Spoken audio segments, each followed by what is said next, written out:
So it's almost forget the job title. What strategic goals are you as a company looking to achieve? I need to create like an Avengers type of thing where 100%. I want to be Captain America, and I want my Spider-Man, I want my Iron Man, I want my Hulk. I go, this is Justin, I'm from Nike. Immediately you know who Nike is. If I say it's Justin from Elliot for water. How do you get noticed by others? Don't hire someone that you just don't like working with. Companies like yours, Andrea, can hire great people. Welcome to the Elliot for Water podcast. Here we will talk with entrepreneurs and change makers about water, social impact and business. I'm Andrea, your host, and this episode is brought to you by Elliot for Water. Elliot for Water is a new tab extension that turns your homepage into a productivity dashboard and then uses 20% of the revenue to finance clean water projects. If you want to learn more, go to elliotforwater.com. And without further ado, here's your episode. Today, I'm joined by Justin Carpenter from Bailey Fisher. And to be honest, it's a particular pleasure to record this episode with you because Bailey Fisher has been the very first companies who started working with Elliot for Water. So Justin, welcome to the podcast and thank you for being here. Oh, you're welcome. Thank you. Why don't we start by letting people know what Bailey Fisher is and what is your mission? Yeah, so Bailey Fisher was set up 28 years ago.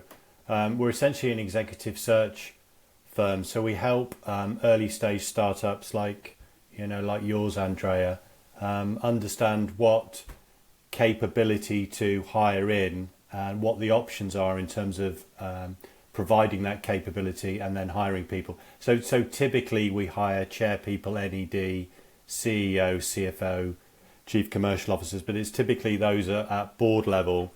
And we align them, I'm sure we'll talk about it as this progresses, Andrea, but we align that very much to, your strategic, goals and outcomes that you want to achieve in the next sort of 12, 24 and 36 months.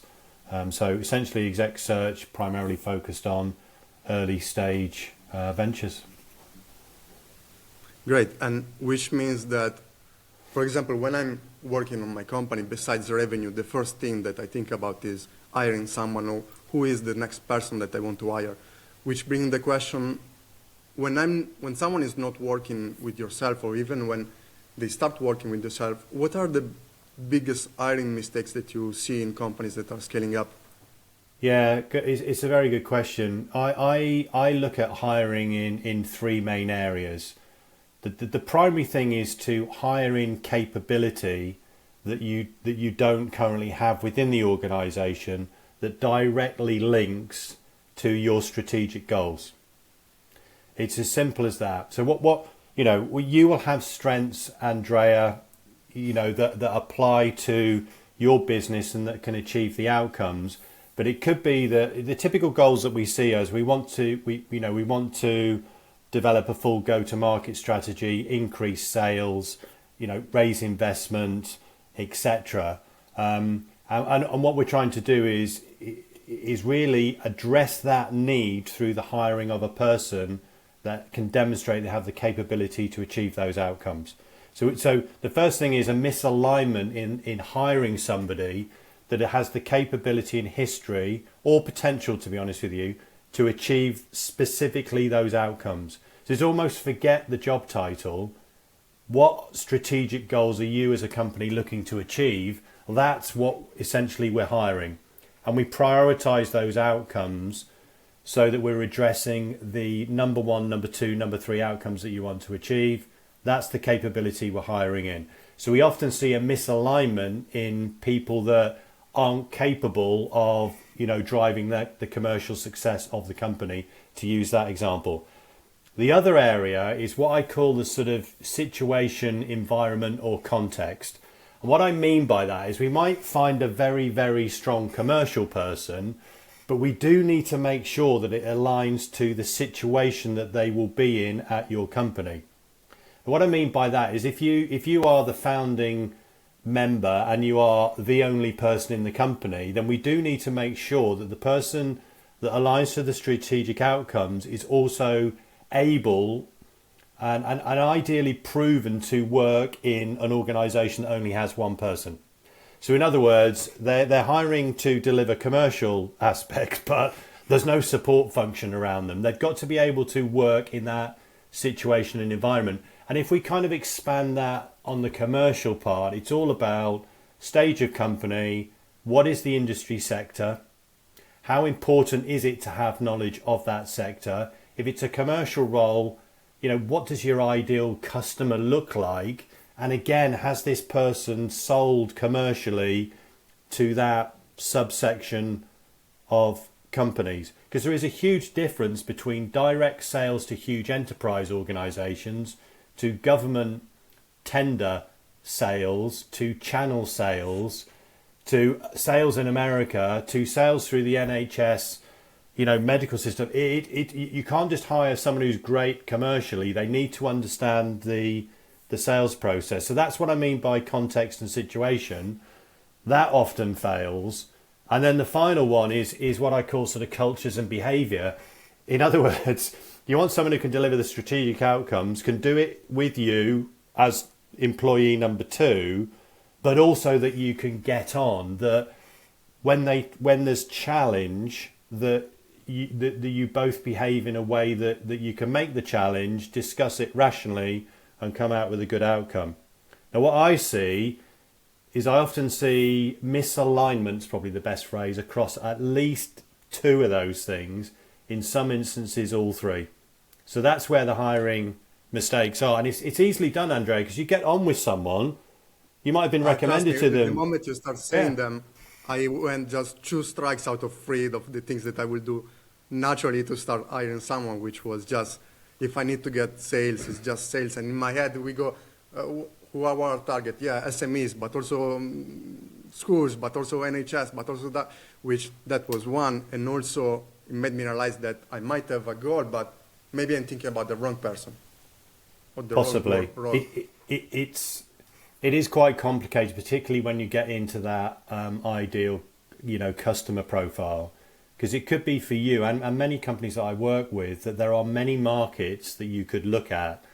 And I suppose it's about trying to make the best guess as what the priority markets will be and hiring someone against the priorities. So if you think about the first thing, strategic goals, what is the priority? Hire rigorously against the priority outcomes. And it's the same when you get down to the markets.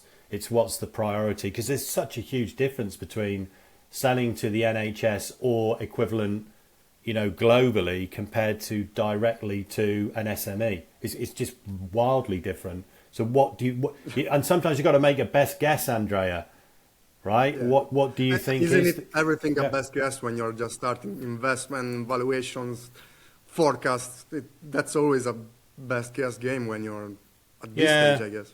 Yeah, 100%. I think I look at it as trying to increase the probability as high as possible in making a successful hire. And it definitely falls down in at least one of those 3, sometimes all 3. Aren't able to sell, never worked in a startup, and actually I didn't like them either. And it's easily done. It really is. But to think about those 3 areas and just write down 3 or 4 things in each one, and just remind yourself when you're talking to that person, and possibly score them, or it's traffic lights against those 3 or 4 things in those 3 areas, then you're more likely to make a better hire. Just awareness of this will mean that you make a better hire. But it's difficult. It is tricky. Yeah, I can see that.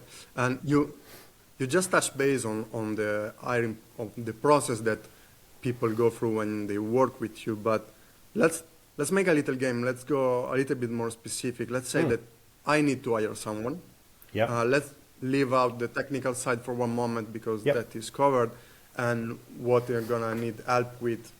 You see, I'm already thinking what I need help with, but I don't know what I need help with. So let's say that the goal.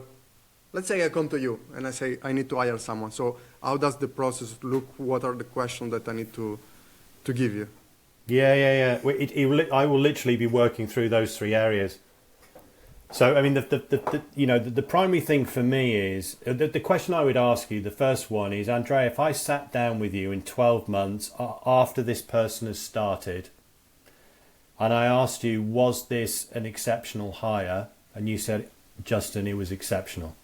I would then turn around to you and say, fantastic. What was it that they achieved in the first 12 months? So what we're looking at there is the outcomes that you consider to be the most important that they would have achieved in the first 12 months. In other words, we're directly linking it to outcomes, not the job title, not the years of experience. What is it that you're bringing this person in to deliver? I'll then expand that to say, are you able to say what exceptional might look like in 24 or 36 months? And again, for early stage, this is like, best guess 24 or 36, because we want someone that can deliver outcomes in the next 12 months and also the next 24 to 36, if we're able to forecast that far forward. The next question is, where are you today against those outcomes? So it could be you say, and this not you, but a company says, well, we've got 0 sales at the moment. We've got some proof of concepts out there. There's some money coming in through those proof of concepts, but it's just marginal money. Exceptional would look like this level of sales. And then we kind of just explore that and unwind that. And really what we're looking to do is see what the gap is from today to those strategic outcomes. That's the primary thing. And then really it's understanding what, where is your company? What infrastructure does it have? What investment, if it does have any, what the runway? And then we're exploring that sort of situation and environment. And then we might get into, what does the ideal customer profile look like, or whatever's relevant to those strategic goals, and understanding that sort of context. And the final one is, what sort of behaviors are you looking for, Andrea? Or could you describe your, culture? It is easier to understand what behaviors you're looking for sometimes rather than describe a culture. They would be the main things. It's really becoming very, very specific about what you're hiring this person to achieve. That's the key thing. It's linking it to where you want to be in 12 months. So very, very specific. And then obviously it's then discussing with you where this person might be today. What type of company, etc. No, because this makes me think that as a founder, obviously, if I think about hiring, who do I want? I want the business manager of Nike or Coca-Cola. But then that also brings levels of skills and of capacities that a company might not be at yet. Meaning that if I bring the biggest CEO that the world possibly has, for whatever reason, he falls in love with me and he comes to work with this, it might be that the stage that we are at is not ready yet for that type of work environment, and might be more detrimental than it is to be useful. Yeah, and again, that's primarily around alignment in that situation and environment. Yeah, you're right. I mean, and this is why hiring can be quite difficult, because even I'm saying, oh yeah, it'd be awesome, wouldn't it? Let's get the sales director of Nike. Right, I am sure they are absolutely brilliant. What we'd have to explore is, would they be brilliant in your situation and environment? Because if you just take the example of Nike, and I love Nike, by the way. I just finished listening to the audiobook of... It's awesome, isn't it? Yeah, that's a very good read. Yeah. Very, very good read. But again, if you think about their journey to start with, Andrea, to where they are now, not everybody, that's probably wrong, but a very large percentage of the population knows who Nike are. Right? If you compare that to the percentage of the population that knows Elliot for water, that's the gap. For the moment. But yeah, no, 100%, definitely. But no, I'm joking. No. I'm sure that it will be. But when we're looking at Nike and we're selling, and I go, this is Justin, I'm from Nike, immediately you know who Nike is. If I say it's Justin from Elliot for water, I've got to be able to present and educate on what Elliot for water is. I don't have to do that as much because there's recognition. It would probably possibly get me a conversation. So you've got that kind of environment and situation. You need to ensure that there's good alignment, or you are totally convinced that the sales director at Nike, maybe we can find out, has the skills and capability to sell Elliot for water to the SMEs in a particular marketplace.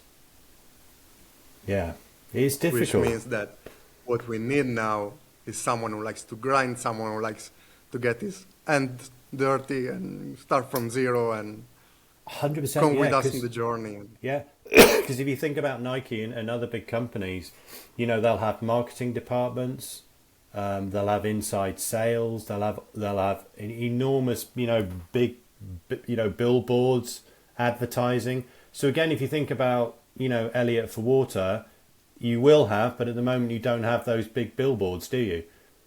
Right? So it's understanding that somebody can generate sales from, you know, a lesser known brand compared to the one that they're in, that they can understand how to find the customers, how to engage with them and work through that sales process. Because it is likely to be very different at Nike compared to Elliot for water, highly likely. So again, it's just that alignment in terms of, would they be able to sell your product to your customer base? That's the key thing. So that's it's the environment. Yeah, but to be fair, if you did receive the CV from the sales director at Nike, all of this I'm not gonna say is no. possibly well, this is it. All of these things might just go completely out the window, and even I'm excited to talk to this person. But if we've written down what outcomes you want, and you understand what your environment is, and you understand what behaviours you're looking for, just have it there, have the CV there, and when you're talking to them, make sure you keep disciplined against those three areas. Because, you know, I mean, they might work out brilliantly. I really don't know. I'm not certain, to be honest with you. But you'd have to really explore it and become very disciplined, because particularly with salespeople, Andrea, they're very good at getting on with people. So you'll immediately get on with them. And then all of these things that I'm talking about, and sometimes for me also, I have to become very disciplined against these three areas, and that's how mishiring happens. You know what? Let's make a deal, because I know half of the people in Nike are listening to the podcast. Yeah. So when we receive the CVs of one of their directors, you and I go and doing the hiring together. We'll do it. Yeah. I like it. Yeah. Which, speaking of which, we are talking about Nike's director and other type of people.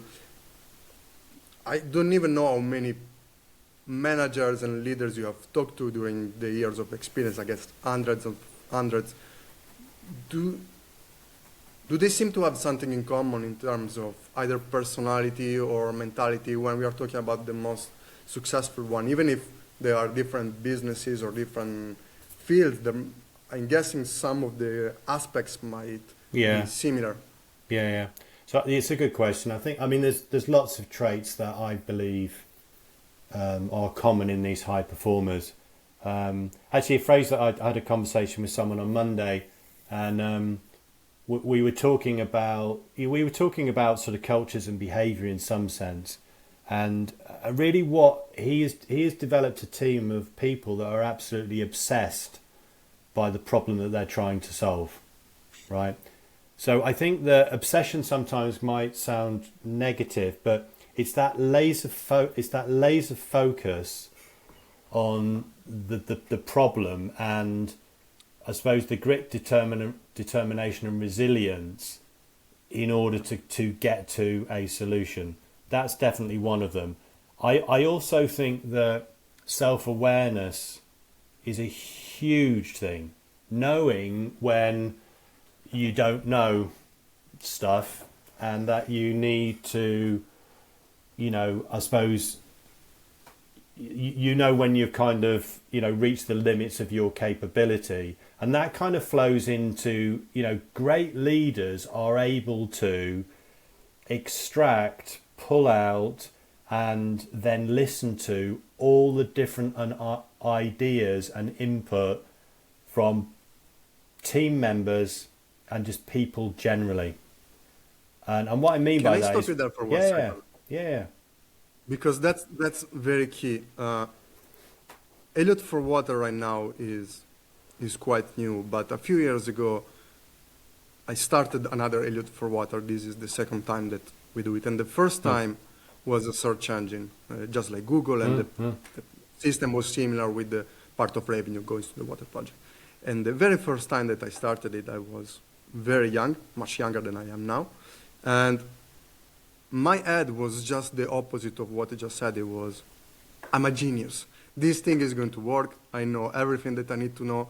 I'm going my way. Whereas now that I went through that phase of just starting and believing all these things, I'm on the all opposite side of being, this is what I know. This is the people that I need. And don't be afraid to ask for advices, to ask for people who are in a different position than you to study. Know that, at least for me, that I don't know 90% of the things that I will know in the future. So it's fine to learn through the process. It's also fine to know that you're learning through the process. You don't always need to look like you know everything, because most of the time that's not the case. And people, to be honest, I think they are quite tired also of just going in and listening to everyone say, oh, I know this and that. Sometimes it's just, okay, this is what I'm doing. This is our best guess. This is what I'm trying. It worked on this way. It didn't work on that way. We learn, we move to the next thing.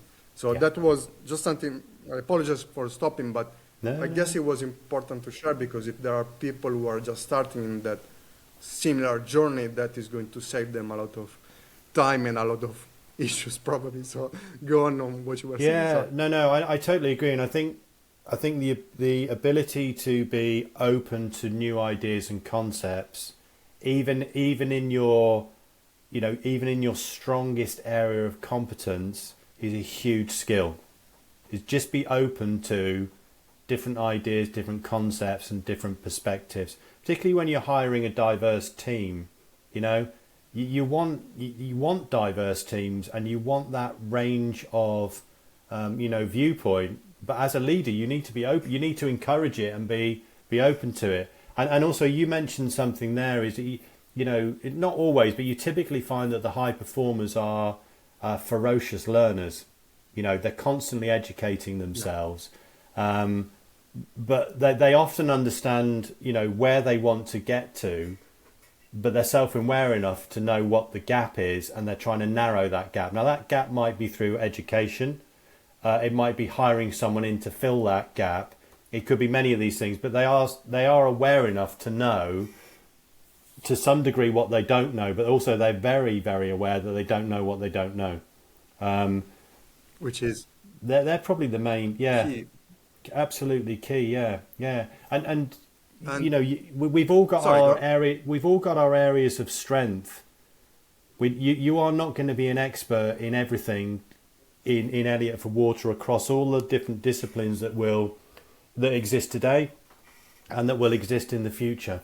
So it's about hiring the right people in to do the elements of work that you don't have the capability or possibly also desire at some point to do.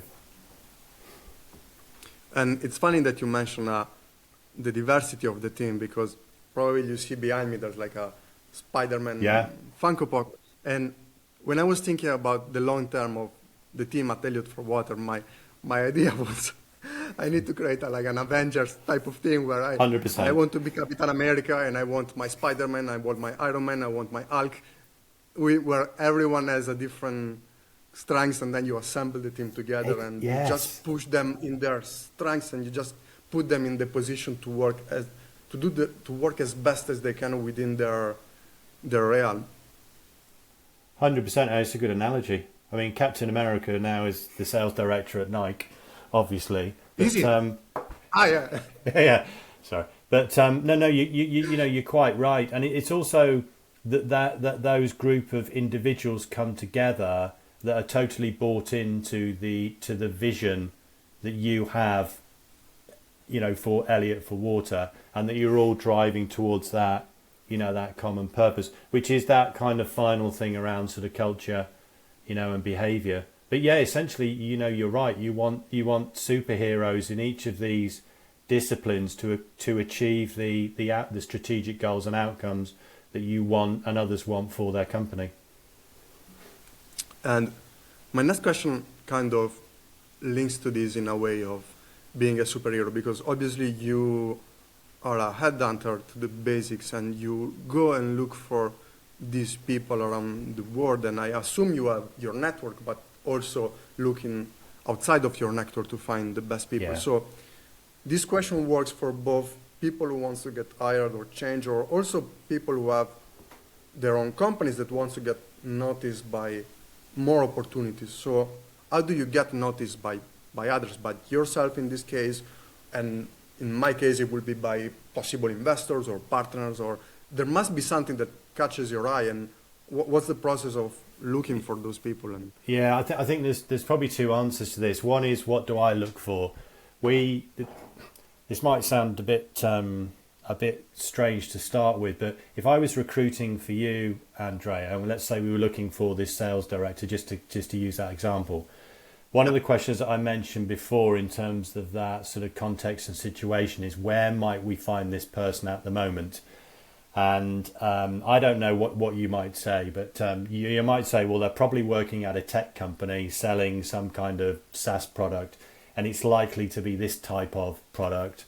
We might be looking for somebody that is selling something similar to your product. You might say, well, that would be the ideal. I don't know. But the next best would be this, and the third best of this, fourth that. Now, from that, what we do is then, this might sound a bit strange, but what we do is we then identify all the companies that line up against what we've just discussed. But we also are then looking at the sort of situation and environment. In other words, we want companies that are aligned with those three that we've just discussed with Andrea, but we also want to identify those that have either been through the stage that you're at or are close to. From that, then we identify, again, just to use the example, we would then identify all the sales directors in those companies, but also the past sales directors that have gone through the stage that you're at the moment. So we map out companies first, then identify the people, not the other way around. So to your point in terms of how do you get noticed on LinkedIn, I think was the question, or wherever. Yeah. Now, the best advice I can give you, and also for Elliot for Water, is consider yourself, if you are a candidate looking for work now, as a product. Forget that it's Justin as a recruiter. It's now Justin the product. And what I mean by that, as soon as I do that, somehow I disconnect from the fact that it's me. That means I'm probably going to be more effective at trying to find a job. But also then I'm starting to think about, what would my ideal employer look like? And I'm then starting to make my LinkedIn sort of, represent myself as a product that would appeal to that sector or marketplace. So again, if you think about, Elliot for Water, and you think about the LinkedIn page and your profile, in there you'll be talking about all the great things that Elliot Water could do for a company that uses that, your extension. It's the same for a candidate looking for work, is what does my ideal employer look like? What value can I add? What sort of strategic goals and outcomes can I help them to achieve? And then I step back and look at my LinkedIn profile, and I set that up so that it directly resonates with that ideal employer. And that if they're looking for a sales director or a recruiter or a tech person, then all of the kind of stuff that they might be looking for is loaded into my profile. So start to look at yourself as a product going to the market rather than a person looking for work. And I suppose the other thing is make sure that you are including a very wide range of skills specific to the domain that you operate in, and don't assume that every recruiter does A, B and C. Make sure that it's in the profile, because sometimes people will look at a profile and if they can't see it, and guess what? They just assume you don't do it or you don't have it. So, but again, you don't want to. This is a whole lesson in kind of marketing at this point. You're switching from. Yes, I was about to say. Yeah, it's a whole marketing play, and the issue in the market is for job seekers is it's really noisy. So you can imagine deploying a product, into the busiest market in the world, and you've got to stand out.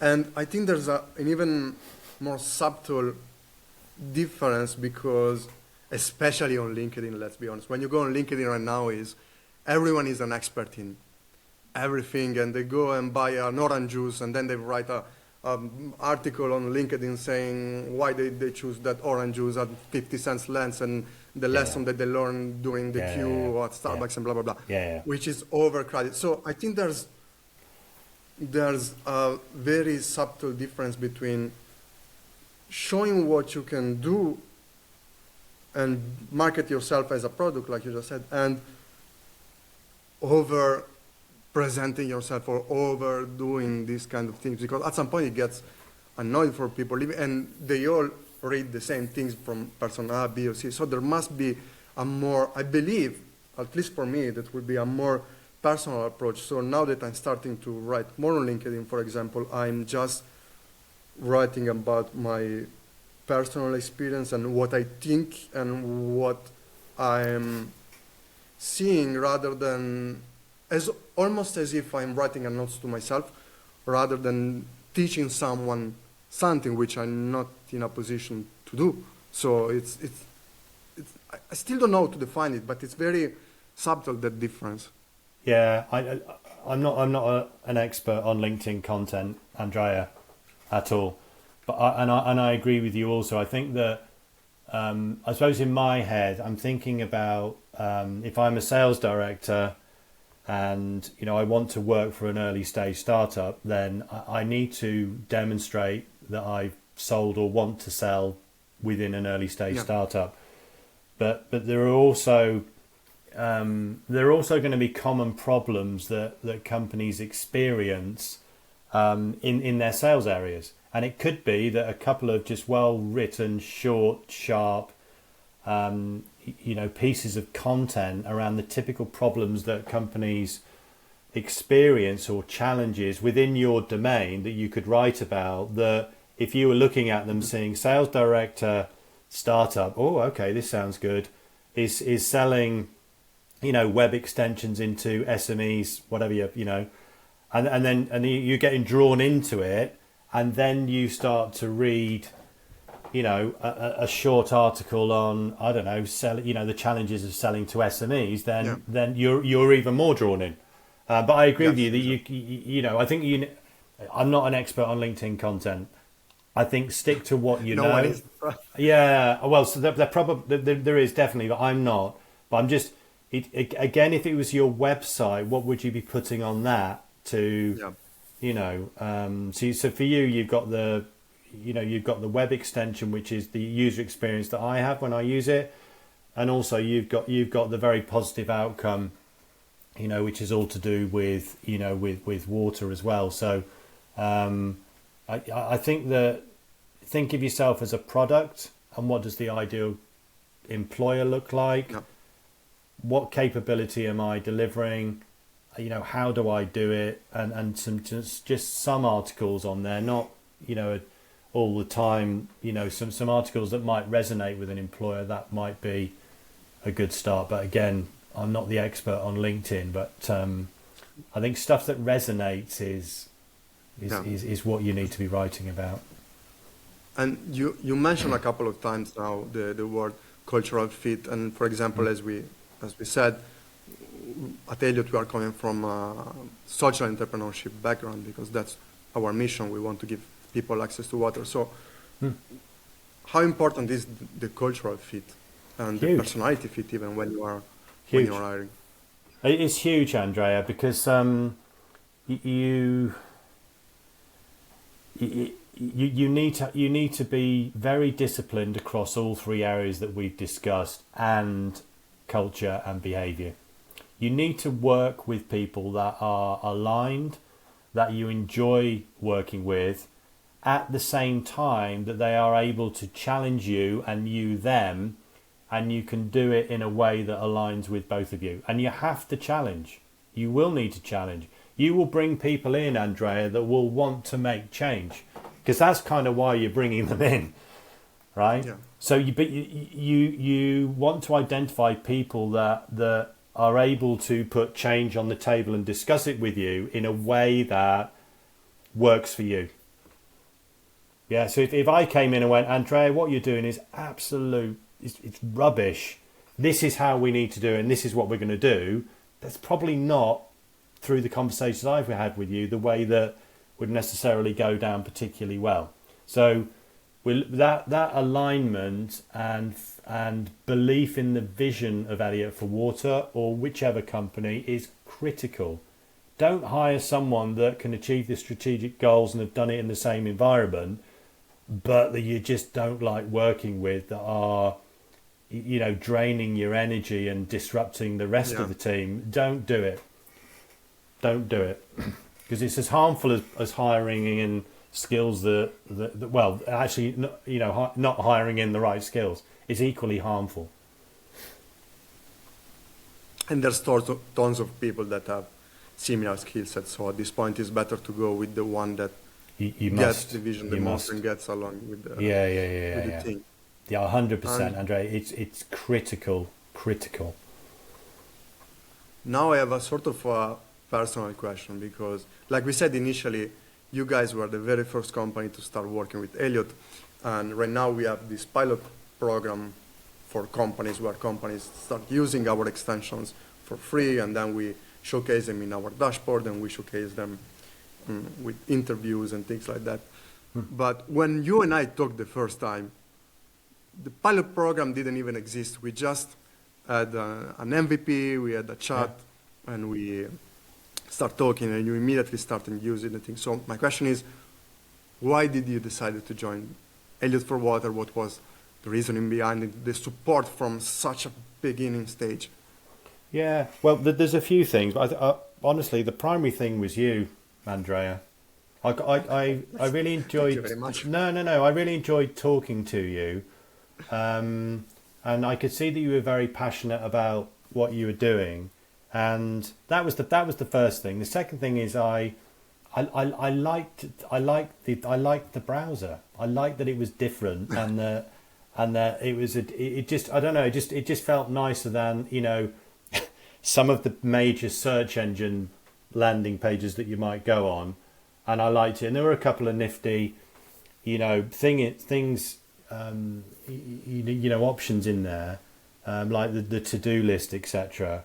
And then it's not in any particular order, but then there was the outcome of it that was to do with water. So they were the main things, and I like to help people. So I thought, well, you know, if I'm going to talk to people, you know, customers or potential customers or people generally, then I'm talking about your product, then I want to have used it. They're the main things. Well, thank you very much. That means a lot. And just to give everyone an idea, they joined at such an early stage that we now change the background constantly. They had the same freaking picture for, I think, 3 months or something in the background. I kind of liked it. I liked it. Yeah. That's good. And now that you are going towards the end of the interview, let's give one final takeaway. And this is important, especially for people who are at my stage or are doing a similar journey than Elliot for Water. So if you could give one hiring hack for bootstrapped companies or bootstrapped founders, what would that be? I would say just be really clear on what you are hiring this individual to do. And, you know, what I'm looking at is for each pound or euro or dollar or whatever it is you're going to spend on salary, I want you to get maximum return for each pound spent or unit of currency from that individual. So just be super focused on what is it that you're hiring this person to do. And in your founding team, you want as little overlap as possible in that capability, because if it overlaps, then there's some waste in units spent. So just be very clear and disciplined on what you're hiring, them to do, and just be disciplined across those three areas, and go for great, because companies like yours, Andrea, can hire great people. You can. There's every good reason. Hiring one-on-one. Yeah. It's true. I the last thing that you said is kind of important, because I know we can hire great, but sometimes you think of it of such a later stage. No, don't. Please don't. And so to go back to the analogy of Nike, we're not picking on Nike here. There's people that thrive in organizations at the size of Nike. Equally, there are people that thrive in environments at the size of Elliot for Water. And it's about a number of things. It's about the team and people that they work with. People want to work with great people that they get on with and have a shared, values. You're then moving into the kind of, technology, if you like, and how cool is the technology. A big thing about why people want to join companies, whichever size it is, particularly at the early stages, they want a voice at the table, Andrea. They want to be heard. They want a leader like you to say, Justin, what do you think? What ideas do you have? So this is a huge thing. And the big thing about Elliot for Water is the mission. It's the mission that you're on. That will resonate. I can confirm, because yes, the amount of people that I talked to and that they said, I wanted my work to be more meaningful. I wanted my work to do something more than just making money for a big corporate that is extremely big. And for example, there's a platform called Gaia Connect. It was born in France, and I'm one of the mentors on this platform, where basically they are taking all these people that have done the regular corporate jobs, and now they are starting to feel this change, and they want to go into a more social impact or sustainability, and they connect them with people who are already on this side of the field, let's say, so that they can have a call and they can help them redirect the things that they are doing, so that they can work more towards something on that field. So that is sure 100%, and I lived it in the first hand. And Justin, thank you very much. Let everyone know where can people find you, where they can find Bailey Fisher. We will put obviously the links, but shoot your shot. Yeah, well, in terms of where to find me, well, I am on LinkedIn, but probably the best place would be the Bailey Fisher website, which is baileyfisher, all one word, .com. Thank you very much. Thanks again for joining me today. It was a pleasure to talk with you. Yeah. It was a pleasure that also there's sunshine here in the UK. That must be a first. There is sunshine here in the UK, which is a first. Well, that was our day then. Miracle. That's a good thing to end the episode with. And for any other companies out there that they are listening and that they would like to join the program and be featured on Elliot for Water and in the dashboard, you can just go to elliottforwater.com and register there. Same for people who wants to download the extension and use it. Same thing, elliottforwater.com. Download the extension. It just takes one click. And please, wherever you are following or listening this or viewing this podcast on, just click on the follow button. And thank you very much for listening, and we will see you in the next episode.